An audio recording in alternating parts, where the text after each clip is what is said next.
This one is week 1 of 2026. Technically, by the time I post this, it is going to be week 3, but I want to catch up on everything, and not everything has to be perfectly in sync with everything. So, on that regard, week 1, something that I really wanted to talk about is this reel that I came across about the people of Palestine celebrating Christmas. Not Palestine, people of Bethlehem.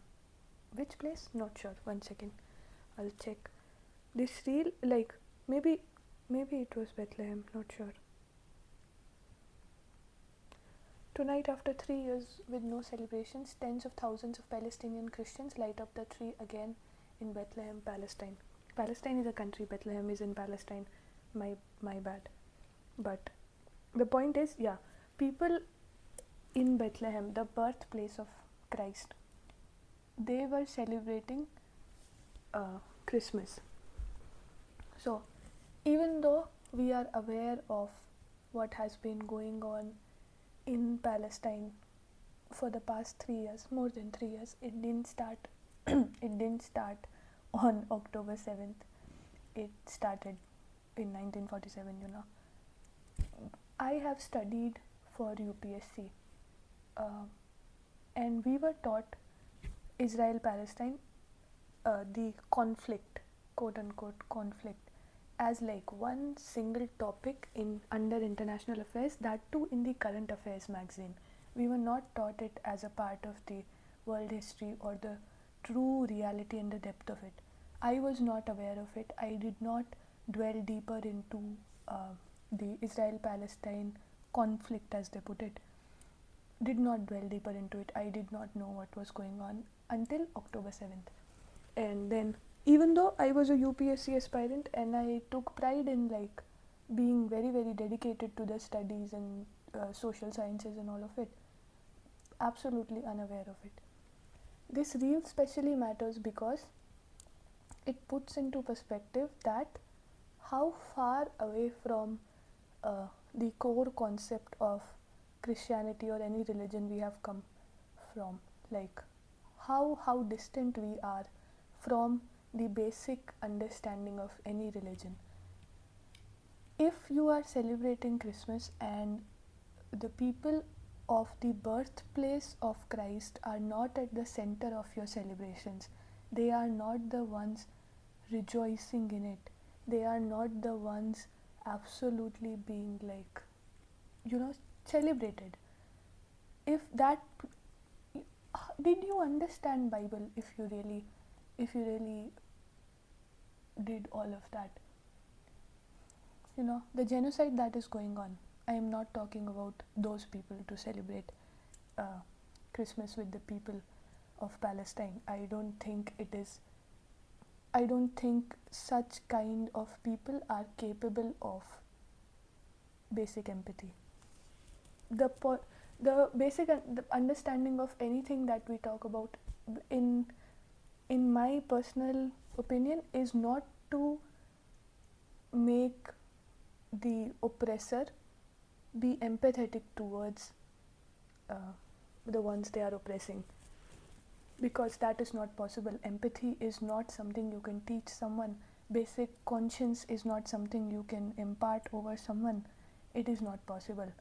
The point is to have these discussions again and again in your groups, in the living rooms of your families, on the dining table, in your friend circles, anywhere and everywhere that we sit. Every single time that we bring a little bit more light to the entire topic, every single time we talk about things in a matter that, rather than focusing on people who are absolute pieces of shit, rather than focusing on them,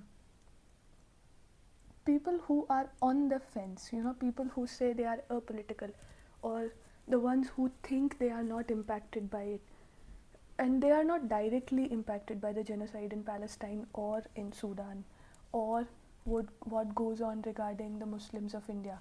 Hindus are not directly impacted by it in their minds, but then again, everything is connected. and obviously everything affects everything. So maybe rather than, we do not owe this to anyone, right? Why should I spend my energy doing it? Completely, you decide what you want to do that day, and choose yourself and choose to rest. Do not burn out in the journey of, like, don't let your empathy be a burden for yourself, we can't go long by that. I've started watching Abbott Elementary. I'm on episode 10 of season 1, and I'm watching one episode per day because I want to practice mindful consumption. But I watched 2 episodes today because lunch and dinner. So in one of the first episodes, I think which character is played by Janet, who, the creator of the show, which character does she play? She is told by one of the more experienced teachers that don't let your empathy be the reason you can't show up for these kids. These kids, we are all that they have, and you should show up in a way that is more sustainable, is kind of the idea of what she said. So the point is not to put this moral burden, if you say so, on someone else, even though it is not a moral burden, and it is a basic understanding that anyone should have, that we are just lucky to not be in that space, quote unquote, as of yet, because the kind of world that we are in right now, it is beyond scary. But the point is, by having these discussions, by bringing these topics up to light, by talking about the fact that being apolitical is not an option, because everything in our lives is affected by politics. The only people who are not affected by politics are the people who are doing the politics, because they are the ones who are controlling the entire thing. Their houses are built on the hills. Those houses are not in danger, even if there's a flood, even if there is a fire. And they are going to put banners up on their hills to say, we are in this together, but they are not. It is merely a performance. So the point is, even not, they are also not the primary priority. You can't teach someone empathy. They should have it by themselves, and they should learn and rectify from their own mistakes by themselves. Talking about people who are silent, that is that. But at some point, these mistakes are not excusable. At some point it becomes like, how people who lose friendships over political ideologies, if it was simply like, oh, do you like this particular candidate or the other one, if it was simply like both of them are ensuring you basic rights, basic human rights, there is a basic understanding of secularism and empathy and general integrity, when that is there, then you can be like, okay, his policies, I think, are more grassroots level, while his policies are a little bit too idealized. These kind of things happen in an ideal democracy. When the question comes up to be that one of them is, not even one of them, globally we are seeing like people becoming more and more, people in power becoming more and more. I think they were always audacious enough to do shit, but like the shift, especially because of social media, the confidence that anonymity gives you, the unearned confidence of anonymity, kind of makes you makes these discourses way louder than they actually are. These people that are typing the hatred and absolute vile comments and shit like that, these are people who go to schools as teachers or as students, who are walking around in neighborhoods. They are people that we look at and we don't even realize what their digital footprint is. So these people are real people. They have real life activities, jobs to do, and yet they carry such vile hatred within them because they have a medium to act upon it. That medium is not the reason. they just now have some space to quote unquote express themselves, and it is much easier to give in to hatred and ignorance than sit and do the thing, introspection and all of it. But to not stray away from the topic, it is already 10 minutes. That is not what we are going to discuss. What I am saying is the understanding of the genocide happening in Palestine is more vital, because it is unfortunate that something that should be no brainer, that should absolutely be no questions asked, obviously Palestine, has now become a litmus test for people's empathy. Like, oh, are you kind enough? Do you have the basic bare minimum conscience to say free Palestine? Do you? Or are you brainwashed? Or like brainwashed at your best and evil and ignorant at your worst? So what is it? So that is what it has become. People's empathy, there are real lives in Palestine that we have almost become desensitized to it, I think it started in COVID. One of my teachers said that one of the things that is happening because of COVID is we are seeing mass deaths, and we are seeing them as numbers on screen every day.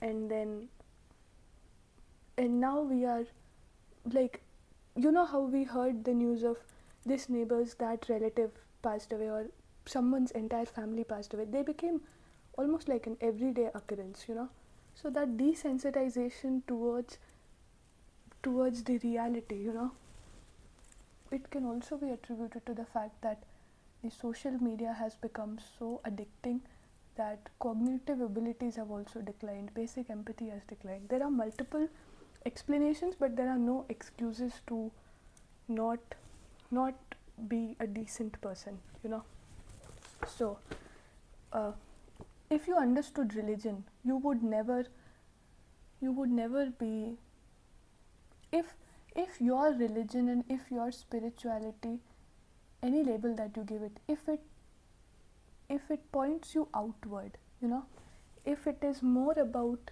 the outside, if it is more about, oh, look at me, how intelligent I am, I have a closer connection with God, I'll show you, let's follow me and I'll be the leader and all of that. If your religion, spirituality, any name that you give it, if it becomes an excuse for you to entertain yourself on the outside, rather than it being something that points you inward, then your religion is not your religion, your spirituality is not your spirituality. If you understood who Ram was, you would understand that all the actions that you take in his name are not in his spirit. If you understood the essence of Hanuman, you would never ever carry hate crimes in his name. Even though one can argue, did they really exist? We don't know. One can believe, one cannot. It is really not about trying to prove or anything. People's faith is something that should not be questioned, in the sense that I can't come on and say they were just characters and creatures. Even if they were not, to us they are still something that we cannot see in real life but can only learn from as stories. Even if those stories were real, even if those stories were mythical, doesn't matter. The point is, if I do not learn from it, then why are these stories there? If I do not understand the concept of Christ consciousness, then what is the point? What is the point of religion and spirituality if it is not my personal business, just mine? And if it is just mine, then would I ever do any nonsense in the name of someone that I consider sacred? That being said, if you carry Christ consciousness, you will be one of the celebrities that I really admired for speaking up, for being very vocal about Palestine was Nicola. She stars in Derry Girls and Bridgerton also. So I watched Derry Girls because I saw an interview of her being really vocal about Palestine, and she was like, obviously this is the bare minimum I can do and stuff like that. So I was like, I am obviously going to watch something that she's in it. And Derry Girls, the best comedy show there is ever in the history of English comedy. But after that I watched Bridgerton season 3 because Nicola was in it. Then I watched season 2 because it had an Indian lead. But that is TMI. The point is, Nicola says that something along the lines of, she says, activism, there is a price that you have to pay for activism. You know, there is a price that you have to pay to stand by your values.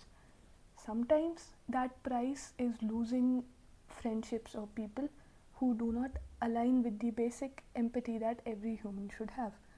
Sometimes the price is much bigger. There are people who have paid much bigger prices for this, for having the consciousness of love, you know, love or Christ, whatever you say. So, for example, there's a reporter in Jharkhand or Bihar, not sure, a state in India. His name is Vikas and his channel is Varta by Vikas Sahu. So he was beaten up and physically assaulted by, you know, unsocietal elements. They absolutely, like, he was hurt very badly. But he goes on to say, I am still going to choose the truth. I am still going to show up. I am extremely scared, but I am going to show up. That kind of bravery is not common. That kind of bravery is not, that kind of courage and conviction to stand by the truth is something that one can only, you know, admire from a distance. If I have 0.5% of the kind of courage that he is displaying right now, I would have succeeded in life, you know. Fears are valid. We do not want to lose people. We do not want to pay prices that we cannot afford. You can make choices. But I am saying something is possible, you know. Something is possible. It is not impossible to be showing up for people. If you cannot explain your logic to a child, your logic is wrong, you know, because the child will ask, you should support people who are dying, right, who are being killed, or all religions are equal, right? And then you explain to them, oh no, this and that and all of that, you know, that the invaders in medieval India were from this particular religion. So now the people who are Indians and who chose to be Indians and stay in India, they are the ones we should hate.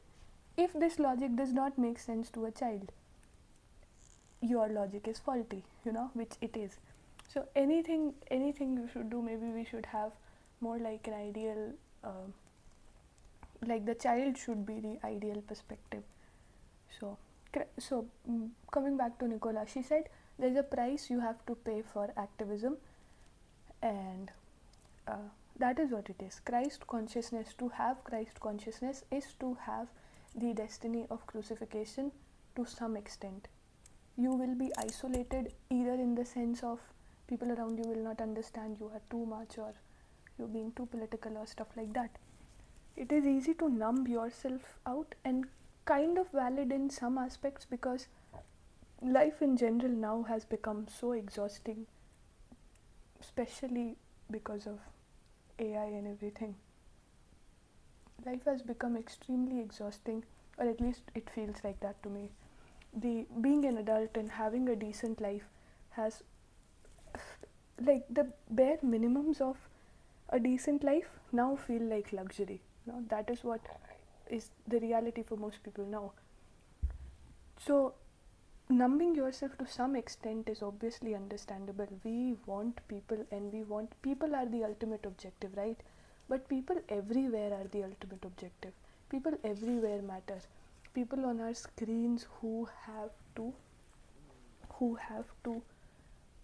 genuinely come running close to your screen when they are losing limbs and they have to fold their hands and they have to say, please, please, please, don't scroll, don't scroll.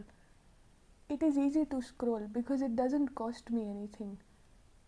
It is easy to be like, I want to switch off this app. It is easy to be like, I can't look at this any longer. But this is not about me, is it? This is, for fuck's sake, the least we can do. If you can't donate, that is fine. Boycott, boycott. Boycott things. Choose better. Choose better conversations, choose better products, choose everything a little bit better. It is not impossible. Choose to learn, choose to grow. There is always something to learn. It is very, very, very important to be a person with some conscience. Imperfection, learning is the point and the process. You cannot be perfect from the beginning. You cannot know everything from the beginning. You cannot be. That is fine. That is the point. Don't let this hold you back from even beginning to understand. Even if you are late, even if you were silent, even if you were scared, anything. Okay, anything. Let's do a little bit better. Let's understand that in some way or form it affects us as well. Anywhere, anything, it affects us as well. We are humans. We have one planet and we are sharing it with everyone. Let's be a little bit more mindful of the privileges that we have. This is the existence of privilege does not deny does not deny any challenges in life. Obviously there are problems in life. You have your problems, but you do not have the problems that other people have because you have a certain privilege also. You have problems B1 and B2, but you do not have problem A because you are privileged in that area. So let's have a little bit more nuance in our conversations, a little bit more nuance in our understanding. Let's be basically decent. It is not too much to ask for. Let's genuinely do something that is sincere and that is important to do. Different people do different things. Unity is strength. Someone will go clean beaches at any beach, and someone will give food to stray cats, and someone will go protest while someone can't because they are in a job. Someone will be kind to their neighbor. Someone will boycott the products that are not BDS friendly. The point is, this is a big widespread tree and one person can't cut it. Someone has to attack the branches, someone has to attack the roots. Many people will have to attack the main shoot, and someone will dig the dirt up to loosen up the roots. Someone will maybe start a fire in some area of the tree. To get the tree down, multiple approaches are needed, multiple people are needed. When some people will get tired, someone else will take their space. But let's do what we can. Let's be imperfect but be present. Let's genuinely do better. It is possible, and it is the least we owe to people who have lost their lives, who are struggling in ways that we cannot imagine, who are going through things that are unimaginable. The kind of damage that has been done to them psychologically only, not even physically. Even if their houses are rebuilt, even if they get job opportunities and they get all the help in the world, the kind of loss, the kind of grief and the emptiness behind your eyes after, when you have to open social media, when you have to open camera while you are sitting in a rubble, while you have experienced loss beyond measures of family, of loved ones, of physical and material things, anything, everything. To open a camera in that respect and expect views and to ask for help. These are real people, okay? Not just them, the people in India. Hari Om Valmiki, do you know? If this reaches international people, I don't know how many views it will get, but we'll cover casteism separately. We'll also cover secularism in India separately. But I do want to talk a lot, and I plan to talk a lot because I am now intending to create more content than consume, and I have made a promise to not make it perfect, to not like sit with it for 2 days, you know. I am going to open and speak and done. That is what we are doing, so that is what it is for this one. I'll make another one today itself because I have to cover 3 weeks. You will maintain this safe place for yourself, for your art. You don't think you will ever change and write books that incorporate white lives into them substantially? I have done. In a substantial way? You can't understand how powerfully racist that question is, can you? Because you could never ask a white author, when are you going to write about black people? Whether he did or not, or she did or not. Even the inquiry comes from a position of being in the center. And being used to being in the center. And being used to being in the center. And saying, you know, is it ever possible that you will enter the mainstream? It's inconceivable that where I already am is the mainstream.